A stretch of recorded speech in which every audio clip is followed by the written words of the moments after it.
Bismillahirrahmanirrahim. Assalamualaikum warahmatullahi wabarakatuh. Alhamdulillahirabbil alamin wa bihi nasta'in ala umuri dunya waddin. Wassalatu wassalamu ala asyrafil anbiya'i wal mursalin sayyidina wa habibina Muhammadin wa ala alihi wa ashabihi ajma'in, amma ba'd. Yang terhormat Ibu Uswatun Hasanah MSI selaku dosen pengampu mata kuliah Sejarah Peradilan Islam, serta yang saya hormati teman-teman seperjuangan.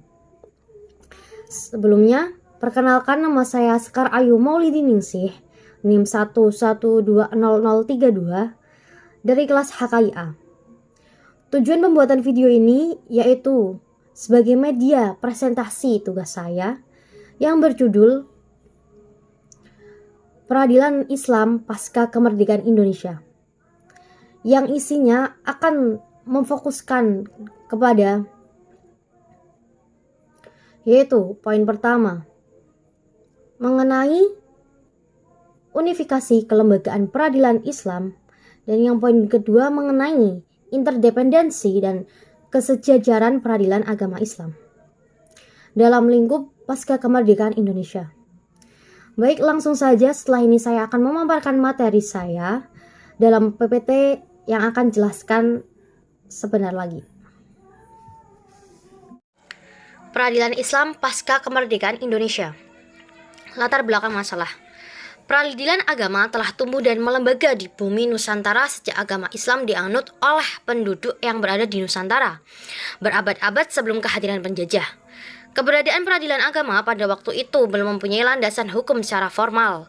Peradilan agama muncul bersamaan dengan adanya kebutuhan dan kesadaran hukum umat Islam Indonesia. Menurut Munawir Sajali 1991 halaman 42. Definisi peradilan agama. Peradilan agama merupakan salah satu pelaksana kekuasaan kehakiman di Indonesia selain tiga peradilan yang lain, yaitu peradilan negeri, peradilan militer, dan peradilan tata usaha negara. Lembaga peradilan agama adalah salah satu pelaku kekuasaan kehakiman bagi rakyat pencari keadilan yang beragama Islam mengenai perkara tertentu. Yang selanjutnya, poin pertama yaitu unifikasi kelembagaan peradilan agama. Arti kata unifikasi adalah memperlakukan satu macam hukum tertentu kepada semua rakyat di negara tertentu. Jika suatu hukum dinyatakan berlaku secara unifikasi, maka di negara itu hanya berlaku satu macam hukum tertentu dan tidak berlaku bermacam-macam hukum. Setelah Indonesia merdeka, banyak keragaman mengenai eksistensi maupun kewenangan peradilan agama. Undang-Undang Nomor 3 Tahun 2006 tentang perubahan terhadap Undang-Undang Nomor 7 Tahun 1989 tentang peradilan agama dibuktikan dengan keluarnya Surat Keputusan Menteri Agama Nomor 6 Tahun 1980 yang pada prinsipnya mengatur bahwa sebutan peradilan agama tingkat pertama di seluruh Indonesia yaitu Pengadilan Agama di Jawa Madura. Kerapatan Qadhi di sebagian residen Kalimantan Selatan dan Kalimantan Timur dan Mahkamah Syariah di luar wilayah hukum Jawa Madura dan Kalimantan Selatan sampai Kalimantan Timur menjadi pengadilan agama. Setelah perjuangan panjang, lahirnya Undang-Undang Nomor 7 Tahun 1989 tentang peradilan agama atau yang disingkat UU-PA. Dengan UU-PA ini, kedudukan peradilan agama sama dan setingkat dengan tiga peradilan lainnya dalam lingkup peradilan nasional.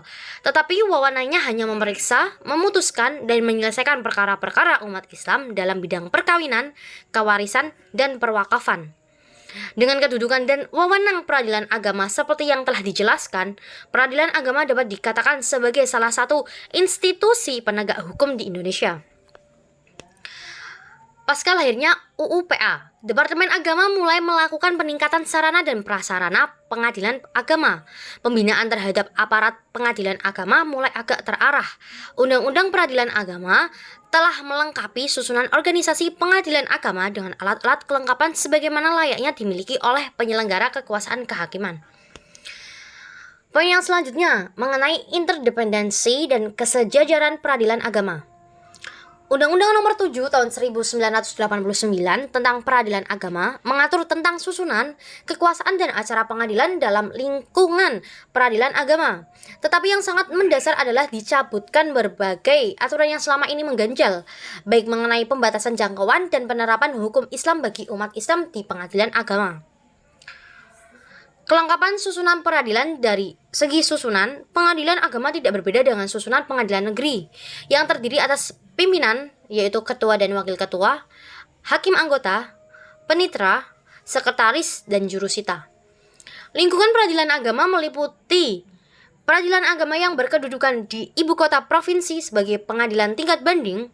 Pengadilan tinggi agama memiliki tugas dan wewenang untuk mengadili perkara yang menjadi kewenangan pengadilan agama dan dalam tingkat banding. Selain itu, pengadilan tinggi agama juga bertugas dan berwenang untuk mengadili di tingkat pertama dan terakhir sengketa kewenangan mengadili antar pengadilan agama di daerah hukumnya. Pengadilan tinggi agama dibentuk melalui undang-undang dengan daerah hukum meliputi wilayah provinsi. Pengadilan agama memiliki kemandirian untuk melaksanakan putusannya sendiri yang dilakukan oleh jurusita. Dalam hal ini, institusi kejurusitaan merupakan piranti baru di dalam susunan organisasi pengadilan agama. Pada akhirnya, dengan dikeluarkannya Undang-Undang Nomor 7 Tahun 1989, peradilan agama benar-benar memiliki legitimasi yang kuat dan benar-benar sama, serta setingkat dengan 3 pengadilan yang lainnya yang ada dalam lingkup peradilan di Indonesia. Kekuasaan absolut.